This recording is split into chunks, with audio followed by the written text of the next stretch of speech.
A global namaste to everybody. Good morning, good afternoon, good evening, wherever you are tuning into this broadcast from. My name is Nishit Kotak. I'm here with the team from Hindu Academy, and welcome to today's broadcast. We are thrilled to have you all joining us from across the globe. Before we start, we would like to encourage you to like, share, and subscribe to our channels on YouTube or get onto our Facebook page to help us spread the awareness and understanding of Hinduism in the modern world. We also invite you to share your thoughts, your comments, and your questions in the chat area wherever you're watching this live stream from, as we value your participation and feedback. Today's live stream focuses on Shakti, the feminine power, and its role in Hinduism, and in celebration of Mother's Day here in the UK tomorrow. So as we honor the divine, feminine, and motherly energy, we will delve into the essence of Shakti embodied by the mother goddess Parvati. Her powerful presence, as well as her nurturing and empowering nature, have been revered in Hinduism for centuries. Now, we would love to hear more about your thoughts on Shakti and the importance of feminine power in our world today. We also invite you to share what you will be doing for Mother's Day tomorrow as we celebrate mothers and the motherly figures in our lives. So sit back, relax, and enjoy this insightful and thought-provoking discussion on Shakti and divine feminism, the divine feminine in Hinduism. So we're going to get started with a focus topic video. Enjoy this video. We will come back and do a discussion on it just shortly.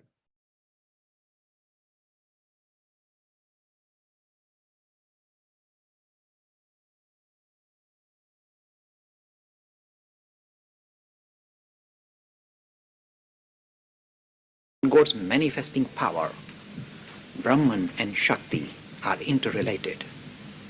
You see, we sometimes forget about that. So this idea becomes visible with the idea of Shakti. So Shakti is not different from Brahman. It is very much tied, part and parcel of Brahman. It's just when we try to put our minds around it, we separate them out. God and God's manifesting power are very much one and the same. It is we who got this kind of habit of making this distinction. So Devi Shukta has recognized the manifesting power as a very crucial feature. And you see the most visible idea of Mother Goddess is Parvati. You see, with Vishnu we had 4 arms, and all these gods come with many heads and many arms. With Parvati, you get a goddess with just 2 arms. So easy for her to go shopping in Marks and Spencer. Otherwise, with 4 arms, tricky job stuff. So goddess with 2 arms. We say, why are they not giving such importance to the mother goddess? Why only 2 arms? Vishnu has 4. Why all these 2 only? Parvati is the most potent feature of the idea of Shakti as a person, as a personified, as a consort of Shiva. Why 2? This empowers every ordinary woman as the clearest manifestation of Shakti on earth. Because if suppose the women say, we only have 2 arms, we are not like Lakshmi ji with 4 arms, so we are not really mark. They say, no. The most potent feature of Shakti is Parvati, 2 arms. So you ladies are in trouble. You are the manifestation of Shakti here on earth. So you've got all the potency of Shakti, power. So it empowers womankind, lifts them to the highest level. You are that. You are what you are searching for. The manifesting power that is visible in you, women. Shakti, very visible. Now, what are the features of the Shakti idea?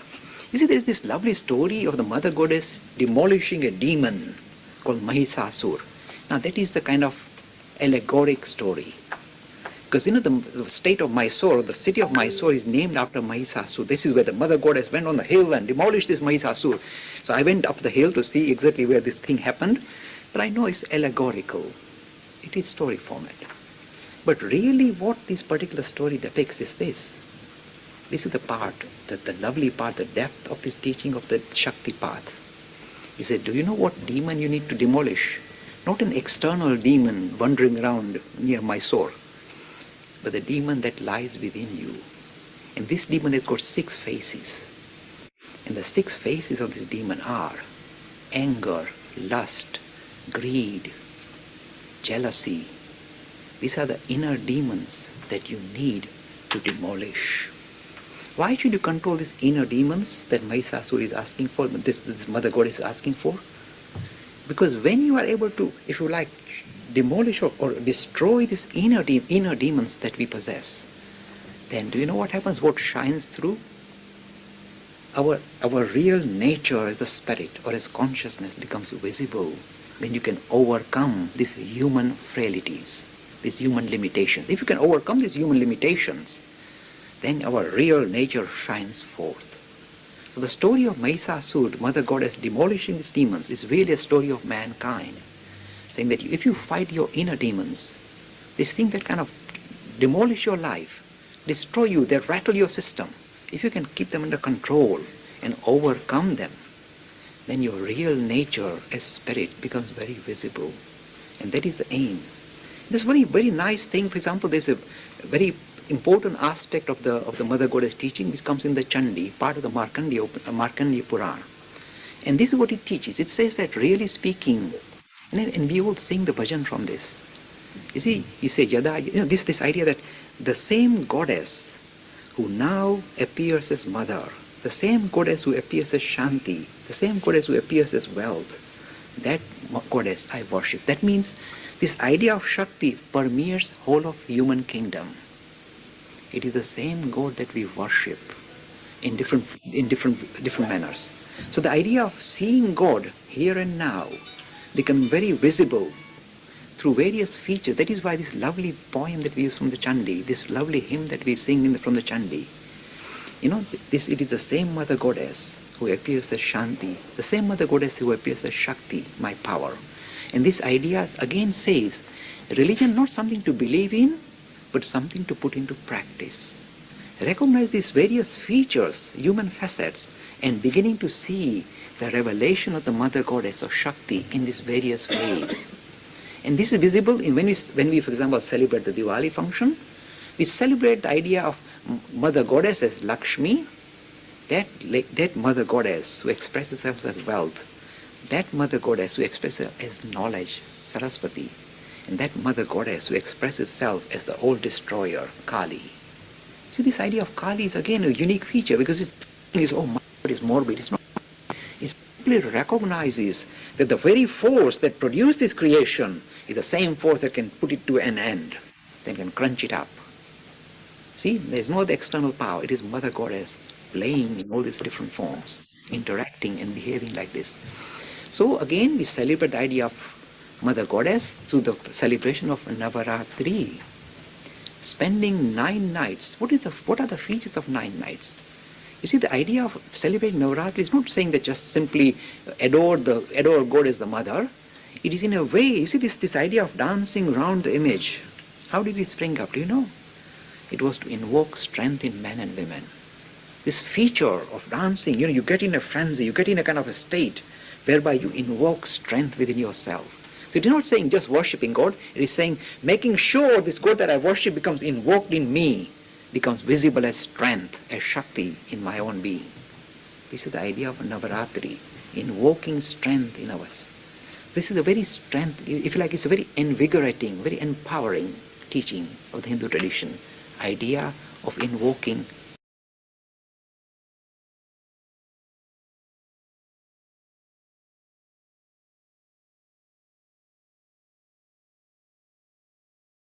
So there we have it, folks. A very interesting topic, a very interesting video, all to do in alignment with tomorrow's Mother's Day celebrations. So I'd like to welcome our panel of experts here. So we have from the Hindu Academy team, full house today. Welcome Sitaben, Vijay Bhai, and Manish Bhai. Hope you're all ready for the amazing questions that the viewers have already got ready for us. So if I can get started, Sitaben, what does Shakti represent in Hinduism? Yes, it's a beautiful concept because we're one of the few religions of the world which considers God to be female as well as male. And I think it really sort of springs from this idea, this ancient sort of understanding that women are the ones who can create life. And I think that's an absolutely amazing thing that the female is able to do.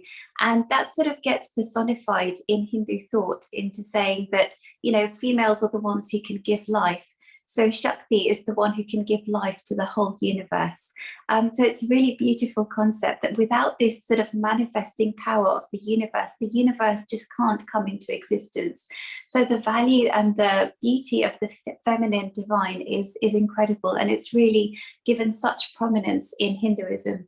And every sort of female deity is sort of given a personification of an aspiration of humanity. So, if we love the idea of arts and music and learning, and we have a personification in the form of Saraswati.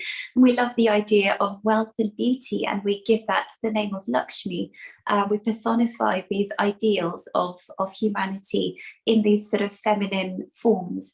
And as Dad said, obviously the most potent one is the idea of Parvati, because she looks like an ordinary lady. All the other sort of goddesses have got multiple arms and all weapons and this, artifact, and they're holding this and holding that. But Parvati doesn't hold anything. She just looks like an ordinary woman. And it's not because, the artists have forgotten to draw something. It's actually quite significant that she is just shown as being completely ordinary, because it's empowering the whole of womankind into recognizing themselves as the feminine divine, this idea of Shakti.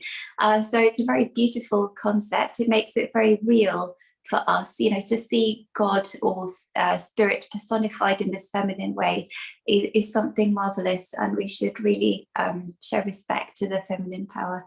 Vijay Bhai, Manish Bhai? Yeah, absolutely. I agree, Sita. It's a very wonderful concept. And it's rooted so deeply into Hinduism. It's like very intrinsic part of Hinduism.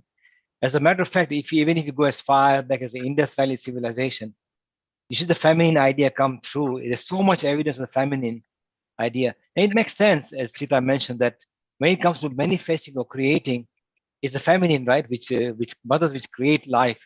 Similarly, in this universe, you see all the creation you see in this world, be it trees, plants.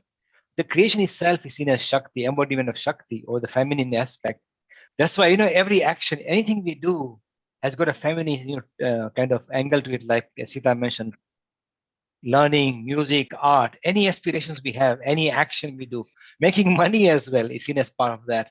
So in effect, every aspect of life can be seen in a feminine way, not only just in a feminine way, but also in a spiritual feminine way. And that's very beautiful. I mean, something that's very unique to Hinduism. I just wish that these ideas have come out more in the fore in the general public. It'd be really good for the world, I think, people to understand this particular concept. Super. So we've got yin and yang. Most of I think the sort of Asian Far Eastern cultures have this concept of his and hers, or a male feminine kind of a masculine feminine kind of energy, at least. Manish Bhai, do you have any thoughts on this? I just love the idea that all women are empowered with the idea of Shakti as Mother Goddess, and yes, all women are a representation of Shakti, the Mother Goddess. Nothing more to add than that. Amazing. Sitaben, here's another question for you. How does the divine feminine power empower women in Hinduism? I think what it's sort of suggesting is that you have the power within you to sort of overcome any obstacles, any challenges of life, because life is hard, it's not straightforward, all sorts of challenges get thrown at us. And I think it's reminding womankind that, don't let these obstacles overpower you. And we have this beautiful mythological story, which Dad referred to in the video, where the Mother Goddess spent 9 nights battling this demon. And we see it as not a reality in itself, but as a metaphor for all the sort of inner demons that we are having to face. And that's why we've got a whole festival surrounding it. We've got the festival of Navratri, reminding us that actually the power is within us, and we just need to channel it and have confidence in ourselves. And I think actually I have to also bring in the fact that, this is the beautiful theory, But when it comes to practice, womankind throughout the world have been so badly mistreated for hundreds and thousands of years. And we should remind ourselves that actually, hang on a minute, this is the theory and we need to bring it to life. We need to bring it to practice. So any kind of adversities that women face and the challenges and all sorts of issues that women face, they should remember that actually, hang on, I am divine, I am powerful, and I can overcome any obstacles that life throws at me. So hopefully, I think the tide is turning now, and women kind of being recognised for the, equality and in sort of all aspects of life. And hopefully that will carry forward, especially with these beautiful ideas. Vijay Pai, Manish?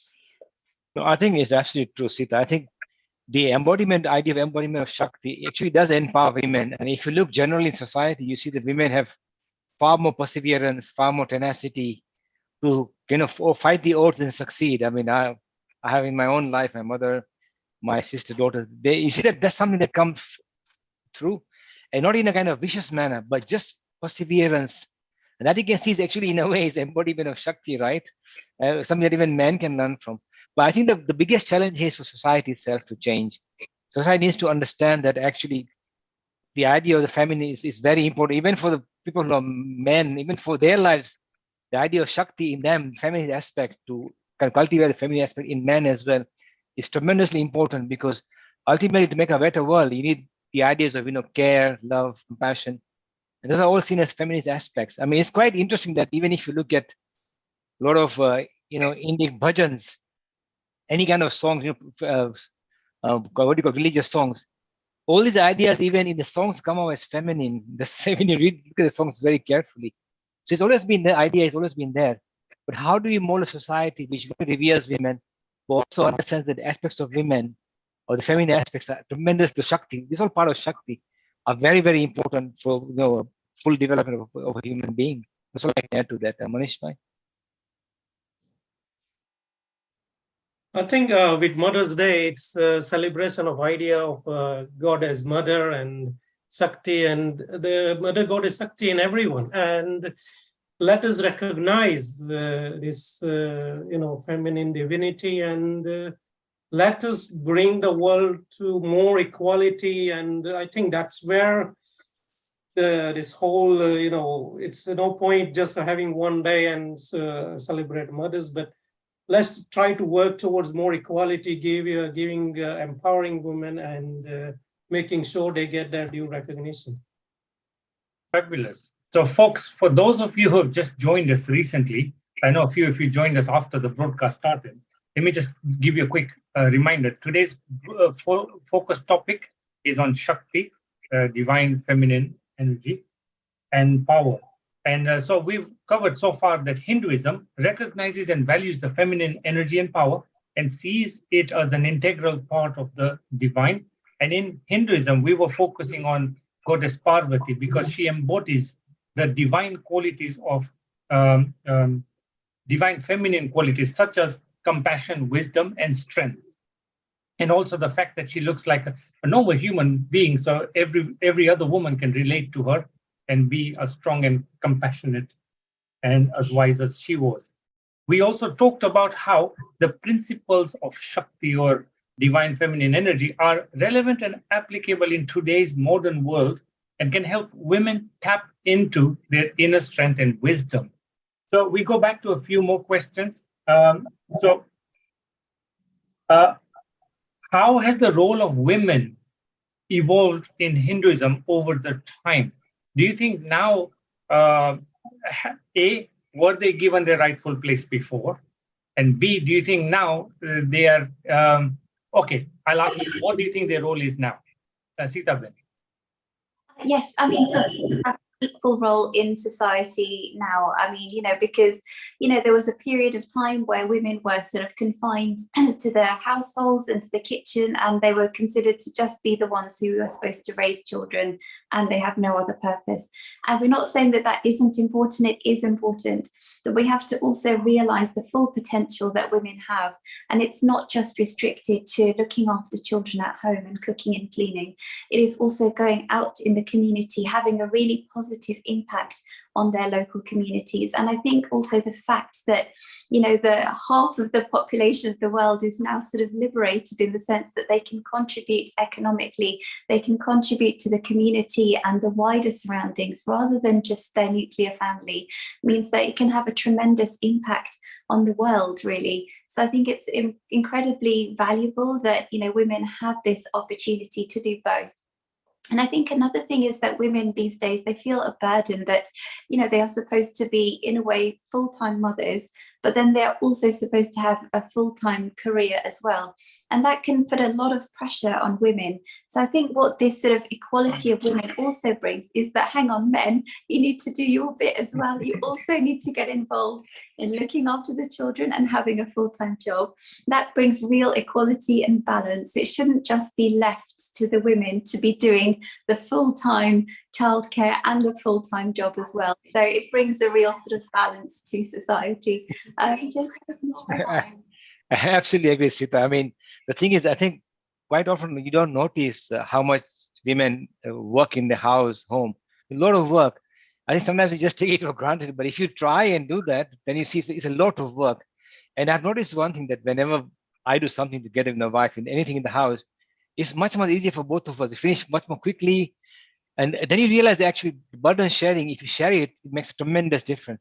But I think, again, attitudes have to change in society, because, I mean, nowadays it's good that a lot of women go out and work. And if you notice one thing, in countries where women actually contribute to the economy, they're always better economies generally, except if you have some mineral wealth like oil or something. But generally, in any society, women are working in the workforce. You just have a look at all the countries in the world and you see that they are actually generally far better off.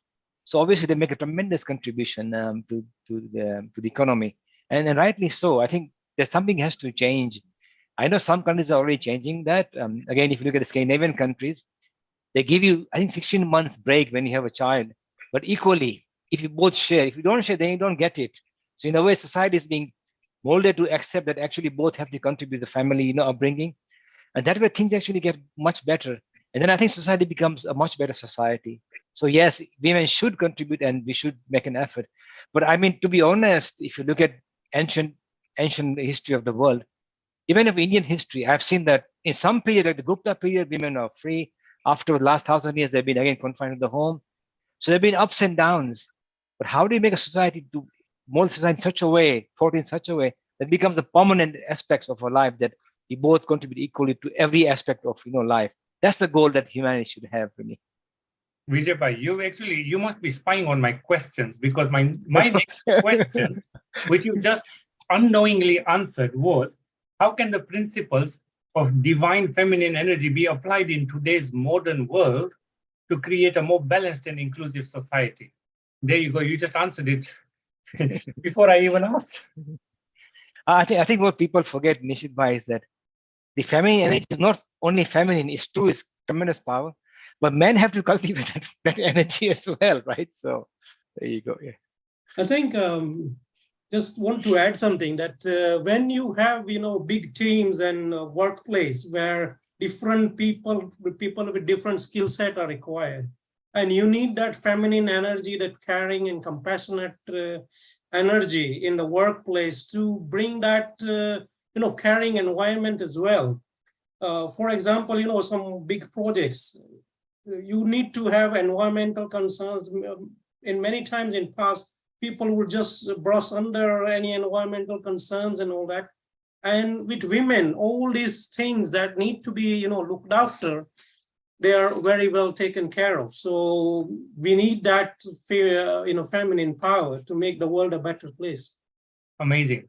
So I read recently that there are now, I think, 9 or 10 companies in the FTSE 100 which have a women majority governing board. And I think certainly more and more women are coming into the forefront and taking charge of various different organizations and making their mark on the world. Now, as they say, men are from Mars, women are from Venus. And so predominantly, this is not me being anything odd, but predominantly it used to be a male dominated thing. Just like I said right now, 90 out of the 100 are still male dominated in the top FTSE 100, right? So we find that women are trying to make their mark in the world. They're going into the boardrooms, etc. They come up across men who may have a different way of thinking. And so how, Sitaben, this is a question for you. How should a woman, or even men, for example, balance their masculine and feminine energies in Hinduism and, in have balance in their lives? Because it's very easy for a lady to become more masculine because it's an aggressive place out there in work, etc. And she may lose touch with her feminine side. Yeah, no, it's a really good question. Actually, I've seen examples of women who then sort of, they start to dress a little bit like a man in a way, just to try and blend in, like they cut their hair short and they wear suits just to try and feel a bit more masculine and to try and fit into this very heavily masculine oriented boardroom, for example. So I think in a way it shouldn't be that way, but I think it takes a long time for the human mindset to change, because for hundreds and thousands of years this has been drilled into us. And we believe in the idea of reincarnation, so it's been reinforced from lifetime to lifetime, this idea that men do this and women do this. But now things are changing, and it takes a bit of time for the mindsets to sort of adjust to this equality, that women should also be given the opportunity to have prominent positions in these big companies, and hopefully over time women can just feel like they can be their feminine selves. They can have long hair and wear dresses, and it's still okay to be part of the boardroom. I think it takes a long time, but hopefully we are getting there. And in this age where everyone is so much more aware and so much more conscious of all of these different inequalities which have, taken over our history, hopefully we are on the cusp of something where, we don't even need to keep a tally of how many men and how many women are in the boardroom. If it's genuinely equal, we wouldn't need to do that. We shouldn't have to say, oh, here is a quota for women, we tokenistically just give it to them. It shouldn't be that way. If it's genuine equality, then there will just be that natural blend of men and women in the boardroom. Absolutely true. I work for a company called Sky, and we have all the directors are women. There are a lot of women in the company, and it's doing pretty well actually. So I think there's no reason why a company with a board, with women in the board shouldn't do well. You see the same in many Scandinavian countries where there's actually positive kind of rules to happen. Nevertheless, I don't see why that shouldn't be the case. I think one thing to point out, which Sita mentioned, I think somebody really great said that to a woman, if you want to be great, be a great woman. Don't be a great man. It doesn't work that way. You don't need to, right? You shouldn't have to do that. I think that's the main thing to keep in mind. But generally, if you look at even education, let's face it, if you look at all the results coming out, you see women slightly in most countries edge out men in studies. So what is going wrong? If they're doing well in studies in all the grades at GCSE, even university level, what is that thing that's stopping them? There's something wrong in a society, right? If you're doing really well in education, something has gone wrong when you go out in the workforce, and that's something we need to fix. So I can add to that. Yeah. Superb. It's the dawn of a new era, and one that's going to take a little bit of time for people to adjust to. So Manish bhai, here's a question for you. How does the divine feminine energy relate to the arts? So we're talking about dance, music, etc. in Hinduism. Yes, so the Shakti as the feminine power, it represents the arts, and we got the idea of Saraswati, which represent arts and music and dance as well. So idea of Saraswati is that. Not sure what more to say here, Vijay bhai. Yeah, I absolutely agree. When I do any activity, I've been trained from a young age, so I always say, Saraswati prayer, like Saraswati Namastubhyam Varade Kama Rupini Vidyarambam Karishyami, Siddhi Bhavatu Me Sada. So I'm kind of in a habit now to say that. But there's so many beautiful verses, to do any activity. And let's face it, it gives you energy, right? In some way, there's something unique about this great, these mantras of feminine mantras. They really give you energy. So any activity you do, I mean, we have already said earlier that the manifesting power of Brahman is seen as, a Shakti or feminine. So that means every activity we do in a way, the music, dance, art, even making money, as a matter of fact, is seen as the idea of feminine. So it makes sense to see it in that angle, obviously. Yeah. So yeah, that's all I can add to that, Asita. Yeah, no, I completely agree. I think that's the one lovely thing about Hinduism is that every endeavor we do, we try and divinify it. You know, if we're about to do a dance, we say a prayer. If we're about to give a speech, we say a prayer. If we're about to do anything, we like to say a prayer and think about God before we do anything. So I think that's a really lovely thing about Hinduism. And we've got such a variety of different personifications of gods and goddesses. And I think that's something really special. Fabulous. So we are almost half an hour into the broadcast today. We still have a few other questions coming in. Let me just share one from you. As I ask the questions, I'm just going to give a quick recap of some of the things we touched upon just now. We looked at the nurturing and compassionate qualities of divine feminine energy, which can help to create more harmonious relationships, which are essential in Hinduism for creating a peaceful and a loving society. We also looked at the power of collaboration, which is an integral part of feminine energy and is recognized in Hinduism as a key aspect of successful and sustainable relationships and societies. We also looked at the principles of Shakti and the divine feminine energy, which are embodied in many Hindu practices and rituals, and can provide a deeper understanding of Hinduism for the modern woman.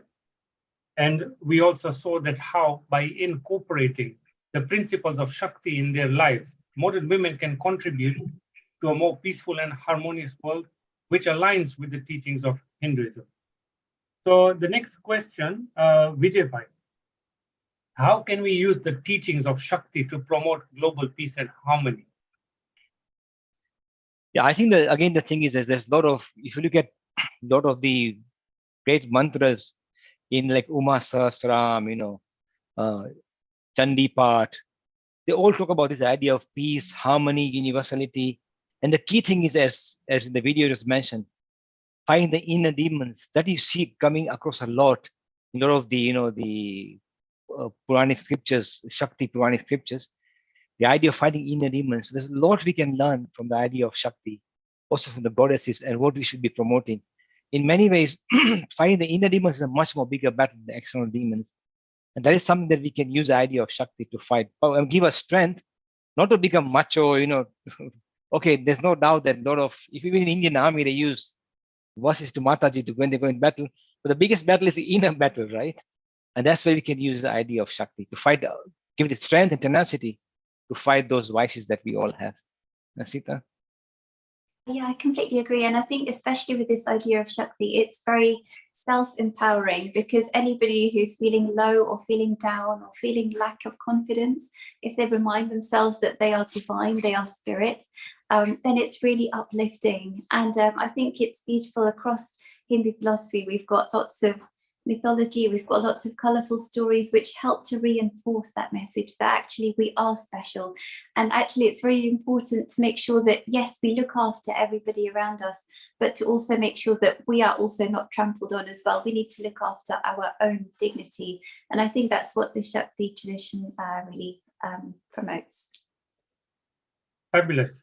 So, Sitaben, here's a question for you. Then we may just end up summing up the topic for today. How can we teach the principles of divine feminine energy to future generations, and why is it important to do so? Yes, so I mean, I think this idea of self-empowerment, self-confidence, dignifying everyone around us is something that's very important. And I think also it's really special, something special to remember is the life-giving force that women have, which, with the world wouldn't exist without females being able to give birth and give life. And I think it's wonderful that we've sort of, extrapolated that idea onto the idea of the feminine divine, the life giver of the universe, the one who breathes life into the universe. So we can think of the Mother Goddess as a person, but we can also think of this idea of Shakti as a principle, the life-giving power, the energy of the universe.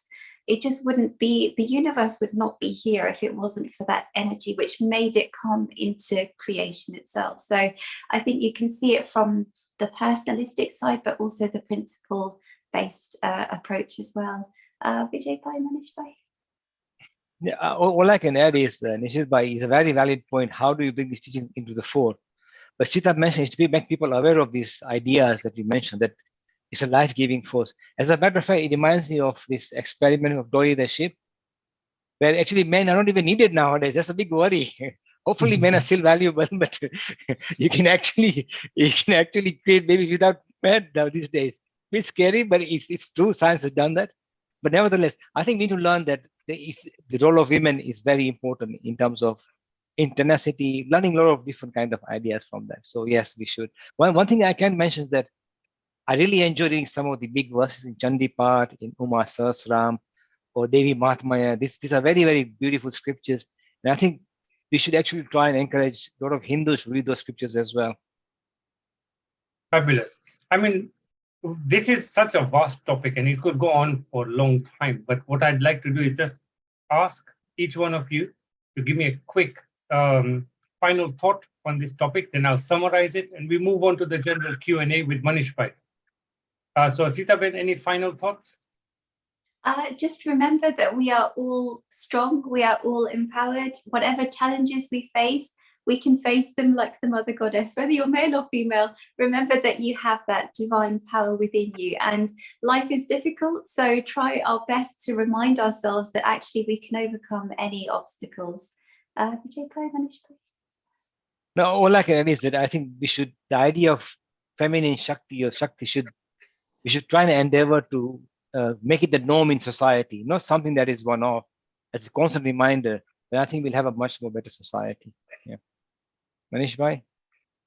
When we are born and first 2-3 years of our lives is mostly spent with mothers, and what we learn actually in the initial phase is what we learn from our mothers. So our mothers are our first gurus, and in Vedas we have said, Matru Devo Bhava, Pitru Devo Bhava. Our parents are in a way, our God, and we should look after them and make sure they are well, looked after. And I think that is one of the main key points that we should take away, that these are very important people, and if everyone looks after their parents, the world will be a very good place. Fabulous. Great. So whilst we look forward to celebrating Mother's Day here tomorrow, today's insightful and thought-provoking live stream here today, we have explored the concept of the divine feminine energy and its role in empowering women in Hinduism. Our panel of experts here have shared their insights into the qualities and principles of the divine feminine energy, highlighting the importance of compassion, intuition, nurturing, and collaboration in creating a more balanced and harmonious society. We delved into the essence of the Mother Goddess Parvati, exploring how she embodies the divine feminine energy and how her nurturing and empowering qualities can help women connect with their inner strength and wisdom. Through stories and examples from Hindu mythology and modern society, we discussed the positive aspects of incorporating the principles of the divine feminine energy into our daily lives. Our discussion also highlighted the relevance and applicability of the principles of divine feminine energy in today's modern world, where there is an ongoing, I would say, struggle for gender equality and recognition of the value of feminine energy. We explored how the principles of this divine feminine energy can help women break through barriers and excel in traditionally male-dominated fields, whilst maintaining their femininity and nurturing qualities. So through this discussion, we celebrated the countless contributions that women have made to our world throughout history and honored the ongoing struggle for gender equality And we acknowledged the importance of promoting and honoring the divine feminine energy in Hinduism and our own lives as a means to promote a balanced, inclusive, and harmonious world. So I'm going to hand over to Manish Pai for the rest of the general Q&A, and I'll go back and get onto the live chat with the folks on the live stream. Manish Pai, over to you. Thank you, Nishit Bhai. We take a first question from Baka. He's saying, I have a question that does our dharma teach us that it's okay to be bisexual, gay, lesbian, and is being a trans natural or what? Vijay Bhai? You're mute. Vijay. Sorry, I just realized. Okay, thank you.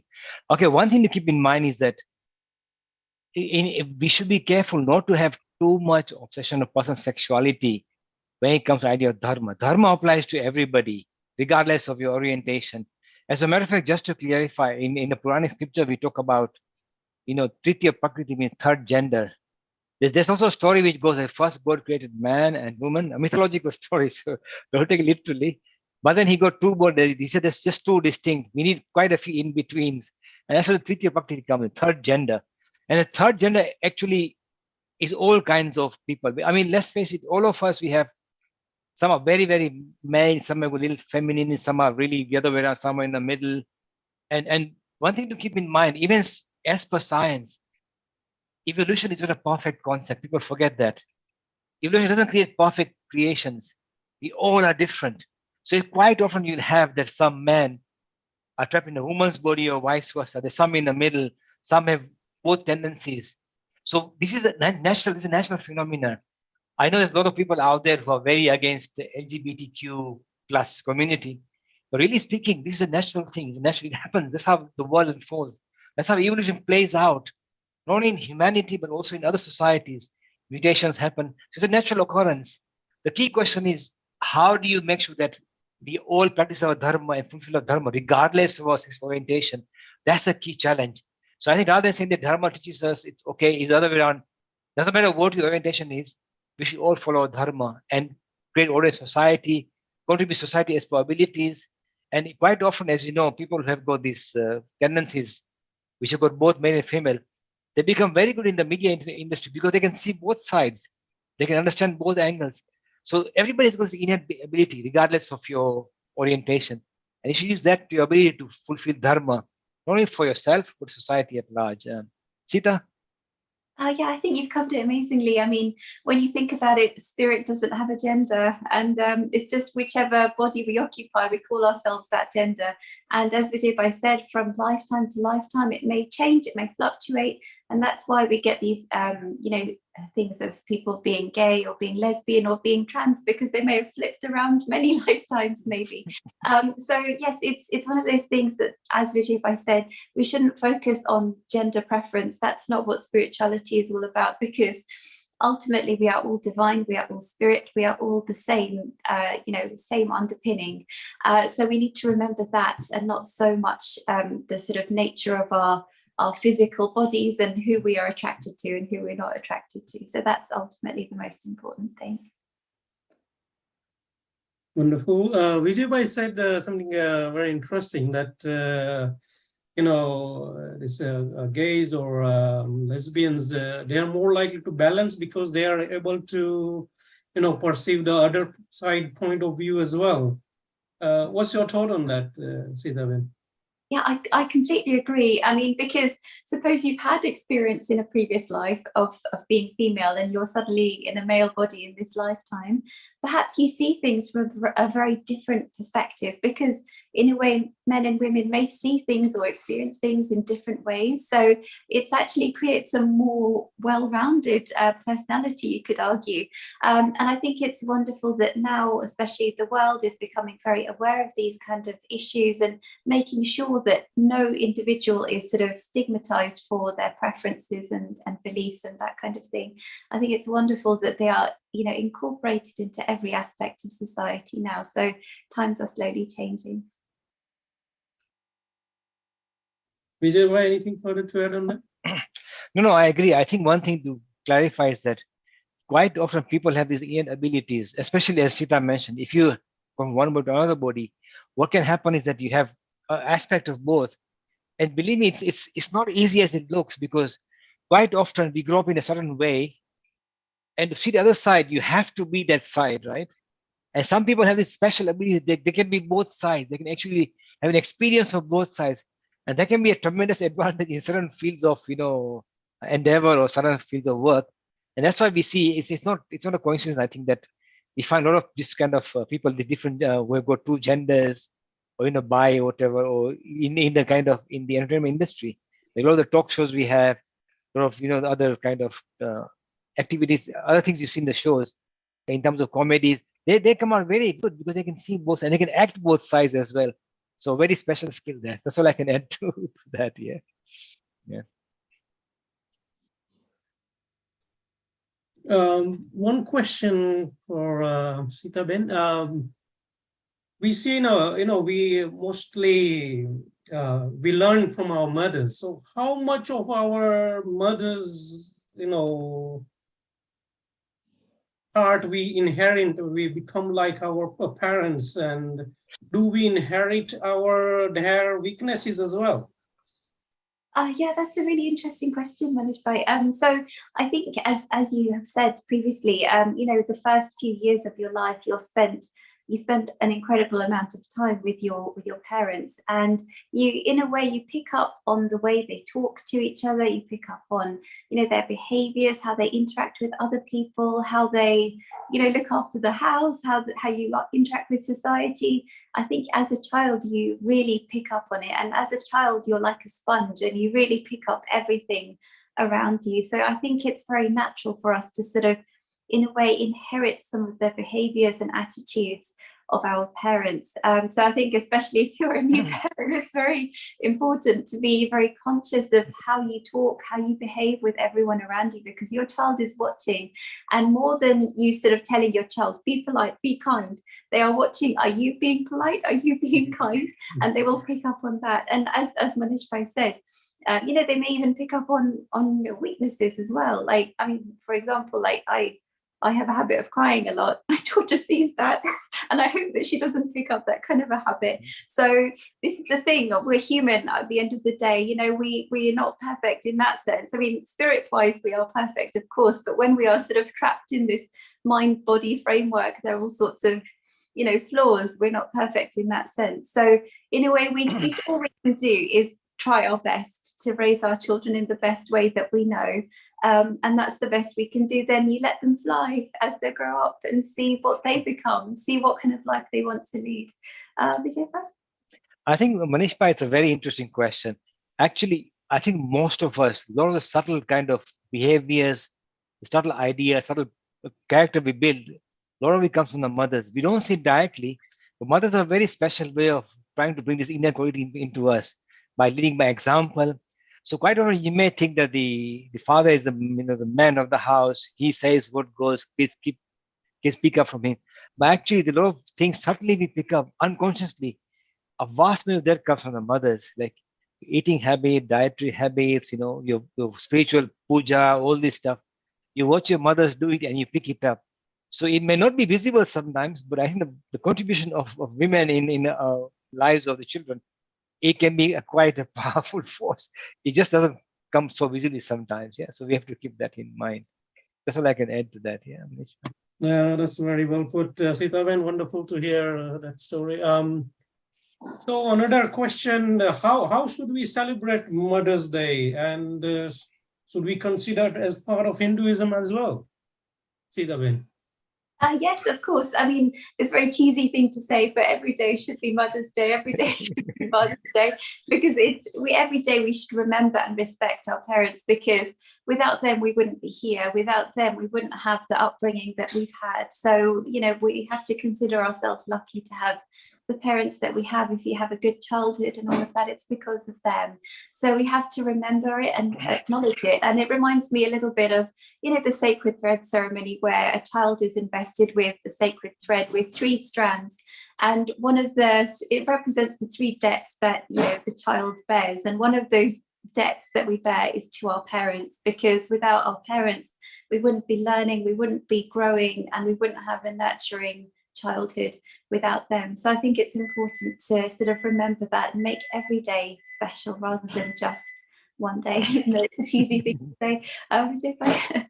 Yeah, I think Manish, I think we should all celebrate, obviously.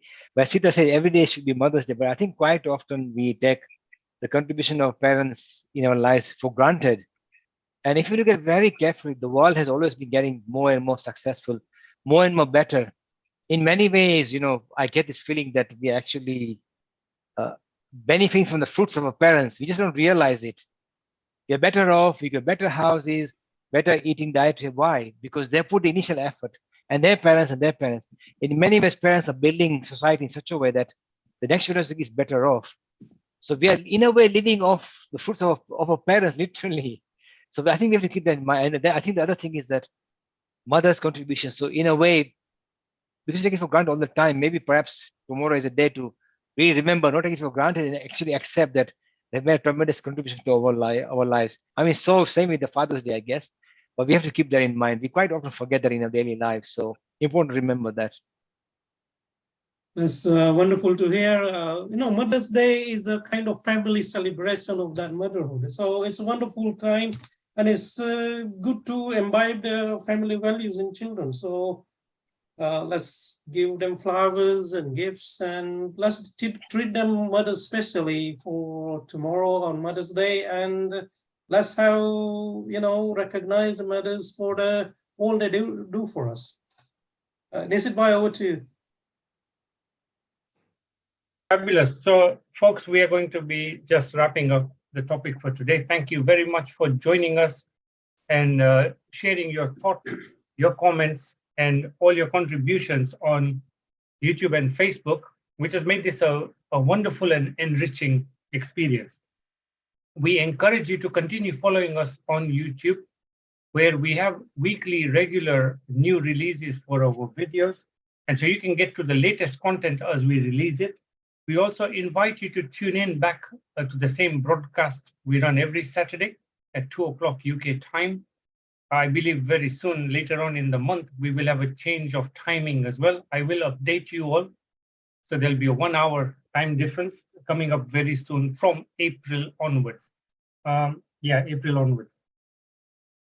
So as we conclude this live stream, we would like to take a moment to wish everybody, all the mothers and the mother figures in your lives, a very happy Mother's Day in advance. We celebrate and honor the love, strength, and wisdom that they bring to our world. And we hope that this discussion has helped deepen the appreciation and gratitude for the divine feminine energy that they embody. So thank you once again for joining us today. I'll bring my team back on, who've done a fantastic job today, fielding all sorts of questions on this very interesting topic. So Manish Bhai, Sita Ben, and Vijay Bhai, thank you very much.